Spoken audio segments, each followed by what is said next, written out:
So you believe in these kind of things? Let's just say I want to believe.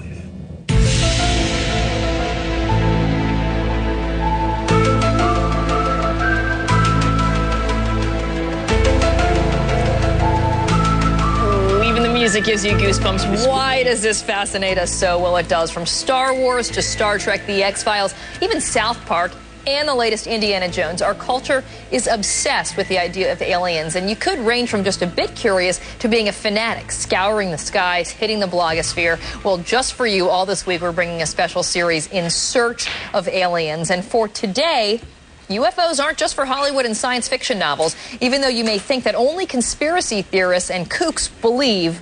Both Congressman Dennis Kucinich, for example, as well as former President Jimmy Carter, say that they've seen something in the skies. And our space correspondent Miles O'Brien found some other believable believers as well. Well, Kieran, Hi, you can Miles. count me among them. I myself saw a UFO years ago. I'll tell you a little bit more about that later. Don't know what it was, where it came from. Sure seemed odd. And a lot of otherwise not so odd witnesses can tell you a similar story. It's one of the better flying airplanes. Milton Torres is not the kind of guy to tell a tall tale. 20 years in the Air Force, an engineer with a PhD, a professor. He's all about brass tacks and left brain thinking. So I was all ears when he started talking about his UFO encounter over England in May of 1957. I got scrambled one night, and my first orders are, you will be ordered to fire on this mission. In just a few minutes, he was over the North Sea in a fighter like this at 31,000 feet, traveling nearly the speed of sound. In the dark and in the clouds, Milton saw the strongest signal he had ever seen on his radar screen. Bigger than shit, the target was there, and the target looked like an aircraft carrier. It was that big on my screen. He flew toward it to try and shoot it down. And it takes off like you're just standing still. I wasn't even there. Like I wasn't even there. Just gone. Milton has no earthly explanation for what he saw. Could it have been a problem with the radar? Could it have been a weather phenomenon? No. Could it have been a meteor? Any of those things? Everything was explained to me already. Yeah? I knew what it was. It was some design of an aircraft by some space alien. Milton Torres says a U.S. intelligence agent ordered him to keep his mouth shut. The odd encounter is one of hundreds of once classified UFO sightings released last month by the British government. It's the sort of disclosure UFO investigators are demanding from the U.S. government. How would people react? Well, it would be kind of good. It's about time. Former astronaut Edgar Mitchell is the sixth man to walk on the moon and a firm believer that aliens have visited our planet repeatedly. So I had to ask, why are they coming in these little glancing visits and we haven't had a more meaningful dialogue or contact or attempt to communicate with these people? Well, I think we have. Really? I think we have, but it is not common knowledge.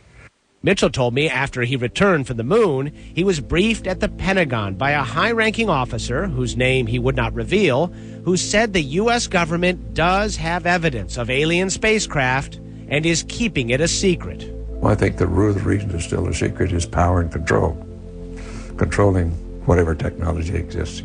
All of this is fascinating stuff, if it is true. But consider this. There are thousands of sightings of odd, unidentified flying objects reported every year the world over. And yet no one has produced smoking gun proof of any visits from another planet. So isn't it more likely they are some sort of natural phenomenon? Or maybe secret military aircraft? Or just plain old hoaxes? Maybe, but consider this one. March of 1997. A huge V-shaped craft appears to fly over Phoenix. Among the witnesses, then governor and seasoned pilot Fife Symington. And I suspect that unless the Defense Department proves us otherwise, that it was probably some form of an alien spacecraft. Or consider this one. Before he became president, even Jimmy Carter saw something strange in the sky over Plains, Georgia. I and about 25 others saw something in the air that changed colors and was round and came and left. Carter doubts what he saw was an alien craft, but most Americans need no convincing.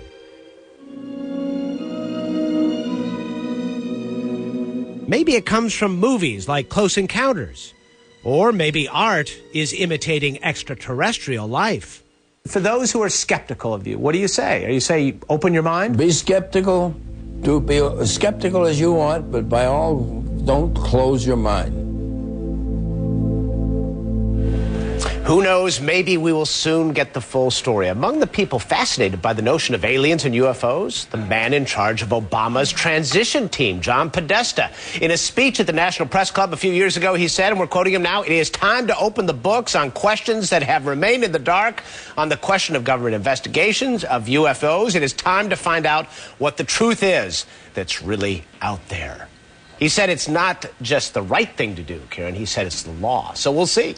All right, tell us about your own UFO sighting. We know that you're a pilot. It's about 20 years ago. My wife and I were in Maine. It was dusk. We looked up in the sky. We saw a very bright light. Looked like a planet. Right. But then it took a 90-degree turn and took off at impossible speeds. What was it? Was it a meteor? Was it a black project airplane? Or was it something else? I don't know. What were you guys celebrating at the time? We were completely sober.